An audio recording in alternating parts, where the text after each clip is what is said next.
नमस्कार दोस्तों, स्वागत है आपका हमारे यूट्यूब चैनल में।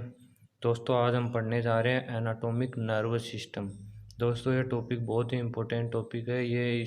इसमें से एमसीक्यू बार बार कम्पिटिटिव एग्ज़ाम में पूछे जाते हैं, जैसे फार्मासिस्ट एग्ज़ाम है, जीपेट एग्ज़ाम है, और इसके अलावा ये आपके सेमेस्टर एग्ज़ाम में भी इम्पोर्टेंट है। तो शुरू करते हैं टॉपिक को। पहले इंट्रोडक्शन देते हैं नर्वस सिस्टम का। नर्वस सिस्टम कितने टाइप के होते हैं और कौन कौन से टाइप होते हैं, फिर अपन एनाटॉमिक नर्वस सिस्टम के बारे में डिस्कस करेंगे। शुरू करते हैं। तो फर्स्ट है द नर्वस सिस्टम। दोस्तों नर्वस सिस्टम 2 पार्ट में डिवाइड होता है।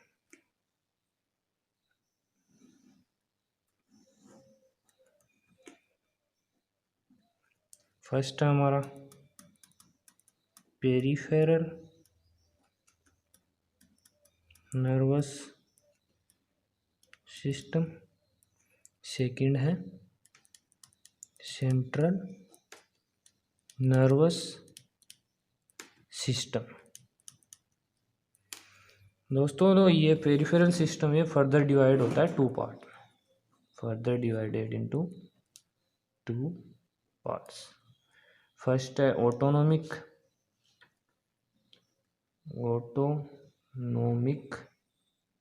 सेकंड है सोमेटिक नर्व सिस्टम। ये भी फर्दर डिवाइड होता है 2 पार्ट में। फर्स्ट आ गया हमारा ब्रेन, सेकंड है स्पाइनल कॉर्ड।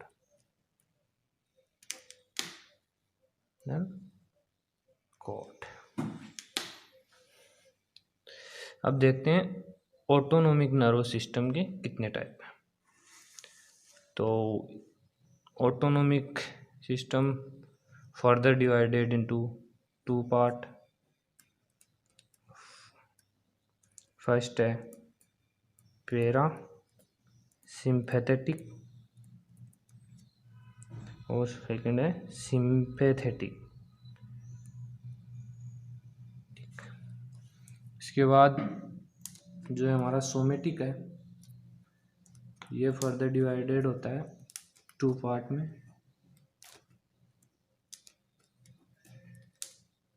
इसमें होते हैं सेंसरी और मोटर। तो दोस्तों ये हमारा नर्वस सिस्टम का टाइप्स हो गए। अब इसमें देखेंगे अपने लिए इम्पोर्टेंट है एनाटॉमिक नर्व सिस्टम। इसके बारे में देखेंगे सिंपैथेटिक और पैरासिम्पैथेटिक के बारे में। तो शुरू करते हैं आगे।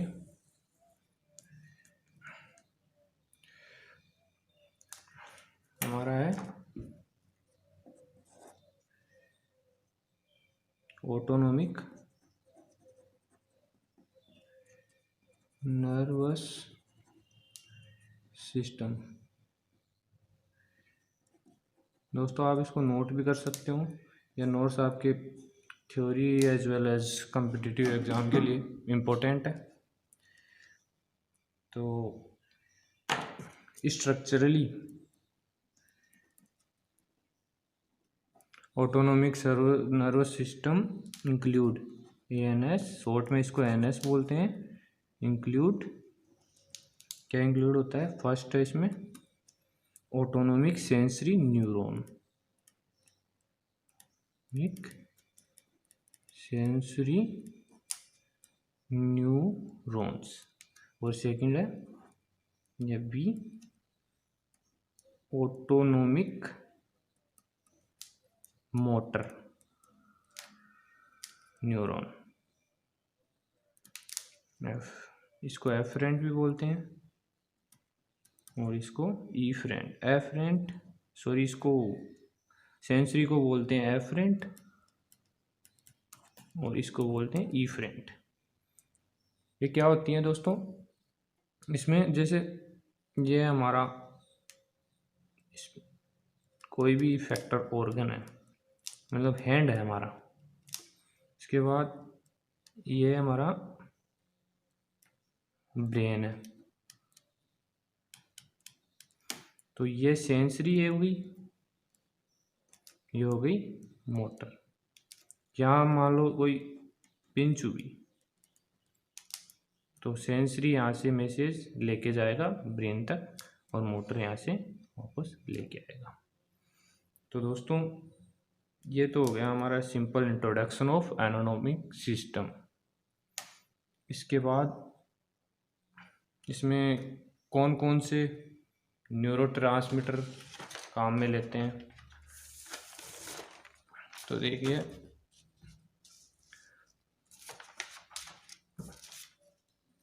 ANS contain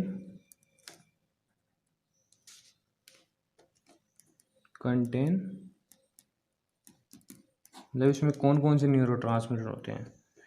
neurotransmitter metre mainly acetylcholine होता है और समटाइम नोरएड्रेनालिन और एड्रीनलिन। इसके बाद रिसेप्टर,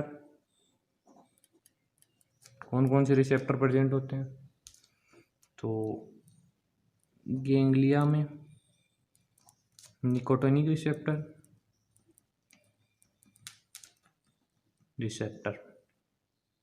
और इफेक्टर होते हैं हमारे निकोटिनिक, शॉर्ट में है मस्क्यूरिनिक, अल्फा और बीटा। ये दोनों में काम आते हैं, सिंपैथेटिक और पैरासिम्पैथेटिक। आगे इनके बारे में अपन अलग अलग देखेंगे, पैरासिम्पैथेटिक में अलग रिसेप्टर आएंगे और सिंपैथेटिक में अलग रिसेप्टर आएंगे। तो फर्स्ट देखते हैं अपन हमारा पैरासिम्पैथेटिक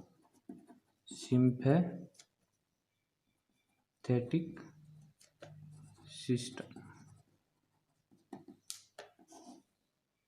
इसमें क्या होता है, इसको कोलिनर्जिक भी बोलते हैं, कोलिनर्जिक सिस्टम, कोलिनर्जिक सिस्टम। इसमें क्या होता है, मेंटेनेंस ऑफ फंक्शन, ये बॉडी फंक्शन को मेंटेन करता है, मेंटेनेंस ऑफ बॉडी फंक्शन। इसके बाद रेस्ट एंड डाइजेस्ट, इसका मान क्या है, मतलब क्या है, रेस्ट एंड डाइजेस्ट मतलब ये रेस्टिंग कंडीशन में एक्टिवेट होता है हमारा parasympathetic system. Counter balance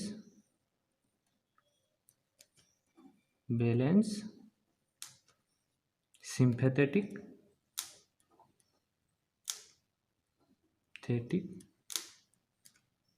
function, मतलब ये हमारे सिंपैथेटिक नर्व सिस्टम उनके फंक्शन को भी रेगुलेट करता है। इसके बाद इसमें कौन कौन से रिसेप्टर होते हैं, रिसेप्टर इन पैरासिम्पैथेटिक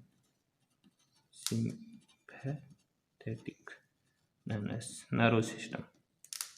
तो इसमें मेनली 2 टाइप के रिसेप्टर होते हैं। फर्स्ट है मस्केरिनिक और सेकंड है निकोटिनिक। ये भी फर्दर डिवाइडेड होते हैं और देखते हैं कहाँ कहाँ प्रेजेंट होते हैं। तो फर्स्ट है हमारा मस्केरिनिक, ये 3 पार्ट में डिवाइड होता है।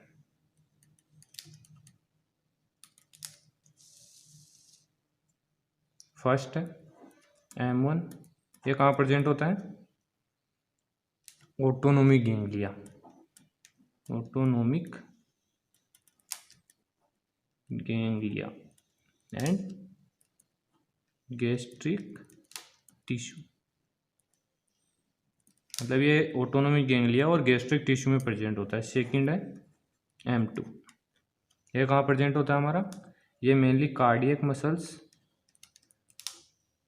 And muscles fibre.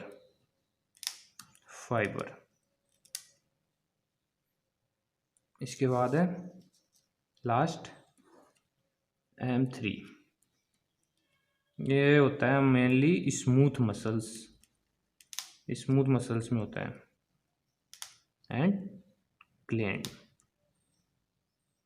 इनके वर्किंग भी देखेंगे अपन आगे। नेक्स्ट है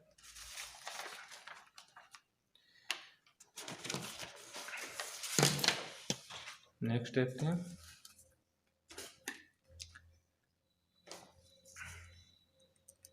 निकोटिनिक रिसेप्टर। सेकंड है हमारा निकोटिनिक। ये पैरासिम्पैथेटिक का ही पार्ट है रिसेप्टर का। रिसेप्टर ये भी फर्दर सब डिवाइडेड होता है 2 पार्ट में। फर्स्ट है एनएम, सेकंड बोलते हैं इसको एनएन। ये हमारा प्रेजेंट होता है न्यूरोमस्कुलर जंक्शन। मतलब ये हमारा नर्वस सिस्टम और जो न्यूरॉन होती है और मसल्स होती हैं उनके बीच में जो जंक्शन होता है ना, वहाँ पर प्रेजेंट होते हैं रिसेप्टर। और ये सेकंड है ऑटोनोमिक गैंग्लिया पर। ऑटोनोमिक गैंग्लिया और एड्रिनल मेडुला में भी प्रेजेंट होते हैं। तो ये हमारे हो गए पैरासिम्पैथेटिक सिस्टम के रिसेप्टर। इसके बाद देखते हैं सिंपैथेटिक सिस्टम में कौन कौन से रिसेप्टर, मतलब पहले सिंपैथेटिक सिस्टम का इंट्रोडक्शन देख लेते हैं। हमारा सेकंड है सिंपैथेटिक सिस्टम। ये क्या होता है? इसको एंटीकोलिनर्जिक भी बोलते हैं, मतलब उसका विपरीत होता है एंटीकोलिनर्जिक। इसमें क्या होता है? Allow body